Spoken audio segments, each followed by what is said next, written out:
بازوكا مش عيد ميلادك النهارده؟ هتعملها؟ ده انا هدلعك، بازوكا عامل خصم 50% على الوجبات العائليه، والخصم ده يوم الجمعه 50% على الدايت ان وعلى التيك أواي بس. غصب عنكو ده البرنس عمره يوم ما جلى منه. ملوك السعاده وصلوا سيليكون سنترال وعاملين خصم 50% على وجبتين فاميلي. الوجبه دي عليها خصم 50%، 10 قطع ستريبس مع الفرايز الكبير مع الكولسلور العائلي، وكمان صوصات مميزه الباربيكيو، وكمان الصوص المميز بتاع بازوكا، وكمان 3 سوفت درينك، وكمان 4 عيش. وكمان كل الوجبه دي عليها خصم 50%، والخصم ده بمناسبه افتتاح الفرع الثاني ليهم. ودي الوجبه العائليه فيها 8 قطع فرايد تشيكن، وكمان الوجبه دي بينزل معاها كول سلو، وكمان فاميلي فرايز، وكمان 3 درينك، وكمان 4 تص. تعالوا بقى هنا عشان ده صوص الجبنه الخاص ببازوكا. عايز اقول لكم ان هو بيودي التشيكن. قلنا الكلام ده مليون الف مره. بص خد افتح لي دي كده، افتحها لي.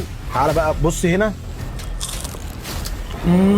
خطيره خطيره. متخيلين ده افتتاح تجريبي ليهم وشايفين الناس؟ بص هجوم عليهم دلوقتي. لازم يا جماعه تلحقوا يوم الجمعه، عاملين خصم 50%. الحقوا الافتتاح الفرع الثاني لبازوكا. ومتوفر في فرع بازوكا سيليكون سنترال لكل الاوردرات اللي بتطلب من الفرع، سواء هتاكلها هنا او هتاخدها تيك أواي. سلام.